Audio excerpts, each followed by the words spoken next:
네, 안녕하세요. 저는 스마일게이트 홀딩스 인사조직실을 맡고 있는 임순빈 실장이라고 합니다. 반갑습니다.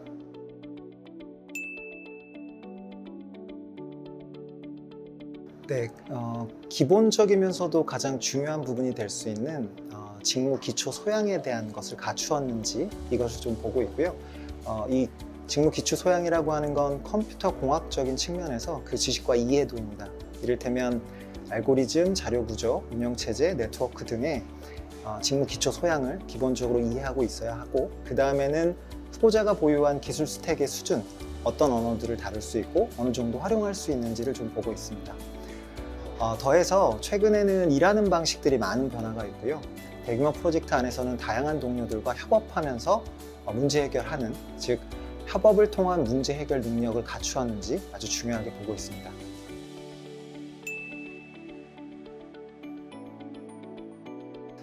서류 전형을 통과하시고 난 다음에 이제 첫 번째로 마주하는 게 보통 실무 면접인데요. 요거는 말 그대로 레주메 작성하신 본인의 포트폴리오 또는 자기소개서의 실질적인 검증에 대한 시간입니다. 개발자 직군에 대해서는 코딩 테스트라는 걸 좀 진행하게 되고요. 그걸 기반으로 해서 실무 면접에서 현장에 계신 리더들의 질문, 내가 학습하고 또 성장한 이 수준에 대한 것이 사실인지를 서로 체크하는 그런 시간을 갖게 되고요. 이 실무 면접 허들을 넘게 되시면 이제 그 다음은 이제 최종 면접이라는 건 보편적으로 흔히 알고 계시는 이제 인성 면접과 같습니다. 이 후보자들 잠재적으로 갖고 있는 많은 것들을 좀 들여다보는 거고요. 거기에는 동기나 배경의 일관성이 있는지, 진짜 이 직무 또는 산업에 대해서 관심과 애정이 있는지, 또는 동료들과 원활하게 유대감을 가질 수 있는지, 또 원활하게 소통을 할 수 있는지, 이런 것들을 종합적으로 보는 인성 면접이라고 보시면 될 것 같습니다.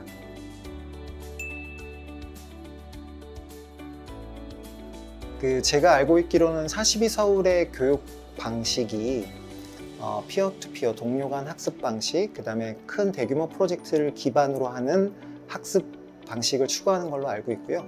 많은 기업들에서는 그러한 요소들을 굉장히 중요하게 보고 있습니다. 그래서 기술 명세를 좀 구체적으로 해서 프로젝트 목표가 어떠했고, 어떤 구성원들과 어떤 기간 동안 어떤 결과를 준비했었는지, 결과가 도출됐었는지, 그런 것들을 좀 정리해 주시고, 프로젝트를 진행함에 있어 어떤 난관이 있었고 어떤 어려움이 있었고, 그걸 해결하기 위해서 동료와 어떤 고민을 나눴고 실행에 옮겼는지, 이런 것들을 포트폴리오 안에 기술 명세로 축약해서 잘 담아주시면 경쟁력을 갖추실 수 있을 것으로 생각됩니다.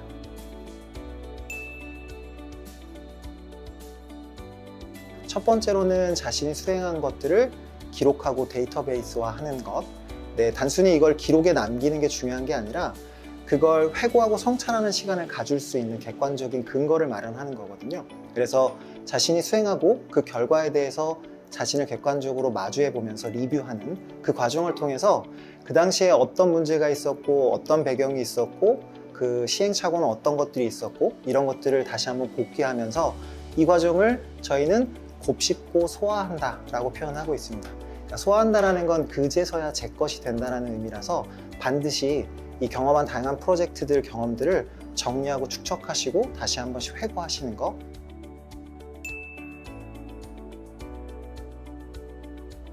열심히 하신 분들, 사실은 내가 경쟁 우위에 있고 회사로부터 선택을 받으신 분들은 때때로는 이제 자기 과신에 빠질 때가 좀 있거든요.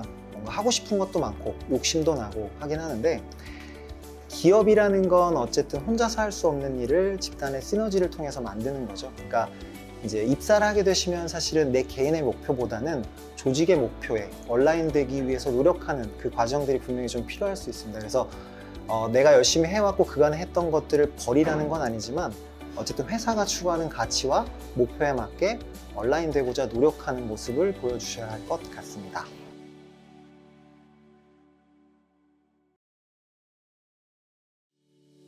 안녕하세요. 성균관대학교에서 데이터 사이언스 분야 연구하고 있는 박은일입니다.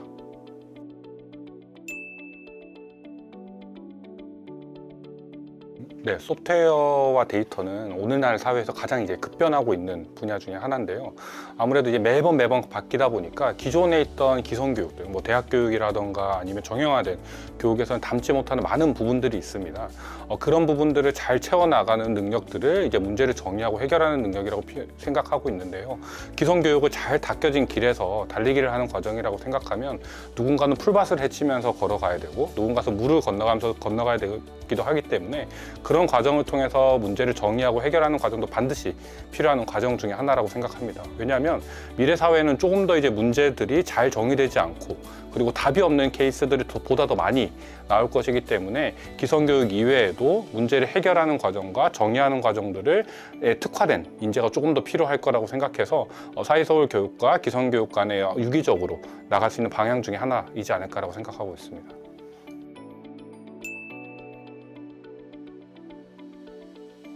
조금 더 다양하고 해답이 없는 문제들로 발달을 하고 있기 때문에 단순히 개발자가 되고 싶은 사람들에게 교수자의 입장에서 지식을 전달해주고 습득하는 과정도 매우 중요하지만 이 지식을 스스로 배울 수 있는 능력, 그리고 문제를 정의할 수 있는 능력, 문제를 해결하고 동료와 함께 나아갈 수 있는 능력도 보다 중요할 거라고 생각을 하고 있습니다.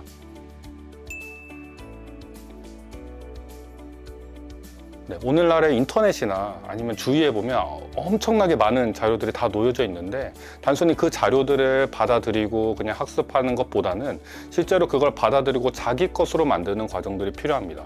동료와 고민을 한 후에 나만의 방법은 무엇인가, 내가 개발하기 위한 방법은 무엇인가, 나한테 잘 맞는 방법은 무엇인가에 대해 고민하는 방법이 필요합니다.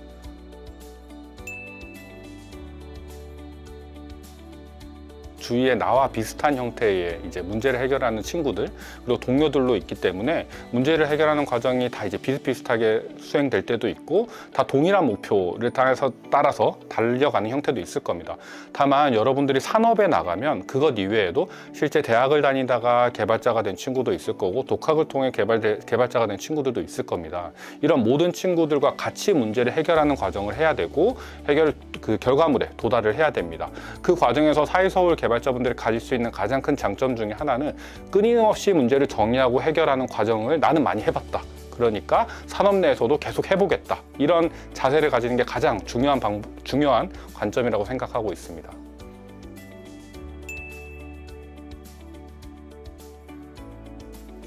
개발자 선배로서 사이서울 교육과정에 오신 여러분이 대단하다고 생각을 합니다. 기존의 기성교육과는 다른 형태의 개발을 많이 겪어오고 계신데요. 하나 추가적으로 드리고 싶은 말씀은 이 개발이라는 분야, 소프트웨어 분야는 많은 사람들이 계급장을 떼고 붙을 수 있는 가장 큰 분야 중에 하나입니다. 그러다 보니까 여러분들이 여러분 능력 스스로 검증받고 그거를 이제 산업에 테스트할 수 있는 능력을 반드시 가져서 나가시길 바라겠습니다. 감사합니다.